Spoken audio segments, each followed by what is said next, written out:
Hey folks, Templar here, and welcome to part 2 of Company Idiocies. Today we'll be talking about Capcom. Capcom. What's happened to you? In the 90s you were the kid that everyone wanted to hang out with. Now, nobody wants to even touch you. Case in point. Back in the 90s, your Street Fighters, your Resident Evils, your Mega Mans, your Devil May Cries and all that, they were top head sellers. They were doing well. You were dominating the market for a good long period. You were the third Japanese party development team that everybody wanted to associate with. And now, look at you. Nobody trusts you. Nobody want to go near you. Nobody wants to even associate with you. And now you're on the verge of bankruptcy? Where did this all go wrong, you may ask? Well, let's delve into a little history and I'll tell you. I believe the whole mess started with Marvel vs. Capcom 3. Yes, the very fighting game I tend to love and a lot of people love about over was the whole DLC debacle where the content was already on the disc and you had to pay extra money to unlock it. And the characters were on the disc. To be honest with you, half of them were not even decent. The only ones who were decent were Ghost Rider and Phoenix Wright because a lot of people were interested. The rest, nobody cared about, and it was just a right debacle. And then they did it again in Street Fighter vs. Tekken when there was like several on-disc characters that were already made. There was no patch, it was no DLC, they were already on the disc, but we had to pay to unlock them. And when a hacker found the code and unlocked them, he had them before anyone else, and everybody was wondering, where are these characters in the game? How did you get this? He says, well, it was on the disc, and people went absolutely apeshit.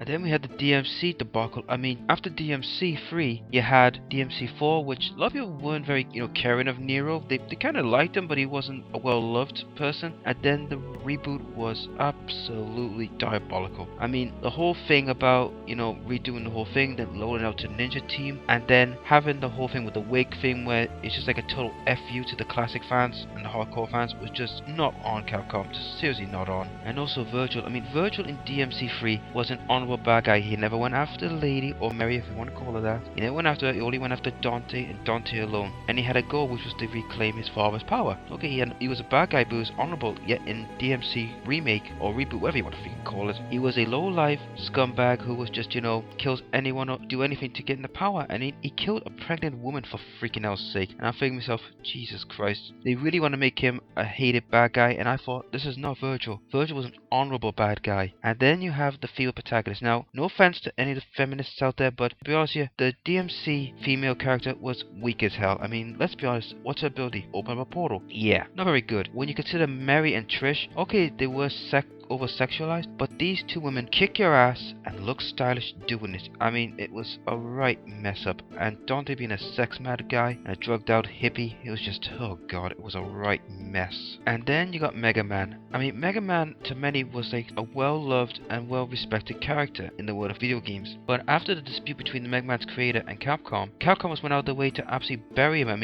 In Street Fighter vs. Tekken, he was portrayed as a, pardon my language, a fat, pedophilic asshole. He was, and he was just like made his like dumb as shit, all because the creator called the hierarchies at Capcom a bunch of idiots, and they spent millions to make him, bad and bury him. I feel sorry for Mega Man, and to be honest with you, Mighty Number 9, I've had a little go of it, and it's not that bad, but to be honest with you, it just doesn't feel right to me. I know it's a spiritual successor to Mega Man, but I would rather have another proper Mega Man game. But that's not gonna happen as long as Capcom's got a hold of the license with a bloody noose around its neck. And finally, you have Resident Evil. Resident Evil 5 to me was one of the worst games. It wasn't the worst because that honor belongs to 6, but the way they brought in co-op, then the whole ratio thing, it just went bad to worse Resident Evil as they went progressing, because more and more people preferred, the classic to the action title, but a lot of people did like action. The only thing they did right recently with Resident Evil is bring out Remake, which I'll tell you right now, phenomenal game, and it is part of my road to Remake, but there's a reason I had to do only one of the 2 playthroughs,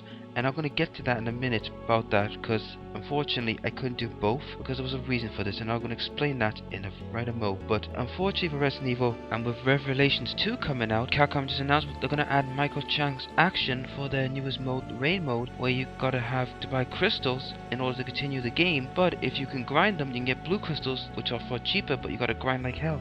What the hell? You're asking us to pay nearly, what, £40 or 60 depending on the country we're in for this game to begin with, which you're going to do it episonically, which is going to be cheaper, but you still got to pay the full whack at the end of it. It's just like, the hell? Utter stupidity in my view. You want people to buy your products, Capcom, not be turned away from it because of microtransaction. Come on, Capcom. What were you thinking when you did this? And as for Street Fighter, come on, Street Fighter 5 is now a PS4 for life game along with the PC, and you probably just gave a massive FU to Xbox One and Nintendo owners in America and the Western world. Seriously, what the hell? I was looking forward forward to playing Street Fighter 5, but when I heard, oh, it's not going to come on the Xbox One, I thought, what? What the hell? And then when I had a look at it, I'll be honest with you, it didn't look impressive. I thought to myself, is this what you were going for? And before anyone white knights them saying, oh, they couldn't do it, it's like Bayonetta, no. The Bayonetta situation is a lot different. Now, this game, a year ago, before the announcement of Street Fighter 5, the guy who created it said, and I quote, Capcom did not approve a budget for me to make Street Fighter 5 yet. So in other words, folks, if they waited 2 more years or a year later, they would have done it for all consoles. But no, Capcom took the easy way out. They took Sony's money and ran, and now what they've done is they've pissed off the entire fighting community. Now I know the PS fanboys will be happy as hell, but what about the ones who are on Xbox who bought it for Killer Instinct, and would want to buy another console just for Street Fighter? Some will, some won't. Well, if Street Fighter 5 bombs, well, we know how that happened, because Capcom got greedy and they want to take a quick buck and get out the dodge kind of thing, which I think is sad and wrong. And then Capcom's invention to the mobile market. God, that went bad. It actually went so south that they almost bankrupted them to near oblivion. And then we have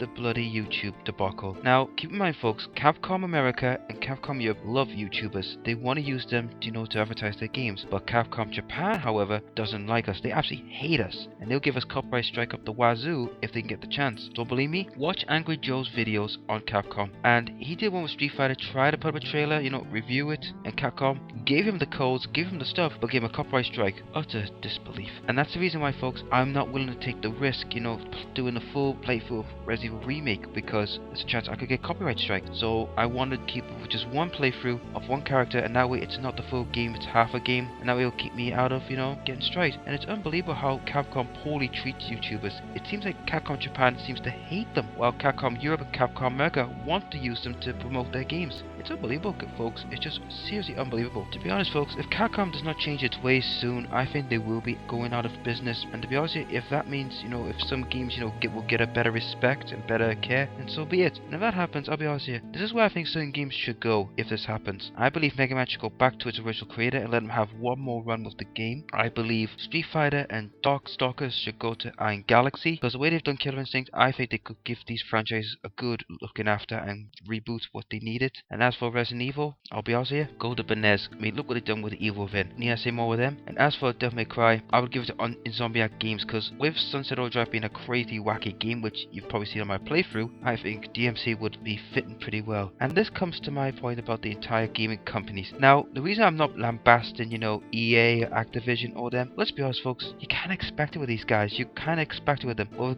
companies such as Capcom and Square Enix, who are not as big as these guys, you think, well, they would do everything in their power to make the games great, make people enjoy them. But apparently they're making one big blunder after another. If this doesn't change soon, we're going to have a video game crash, and I could see that happening in the next 5 years if things don't change. And if that happens, what does the future hold for gaming? Who knows? Anyway, folks, I'll catch you later on my next talk or next playthrough. This is Black Tabber signing off, and I hope you have a good one. Catch you later.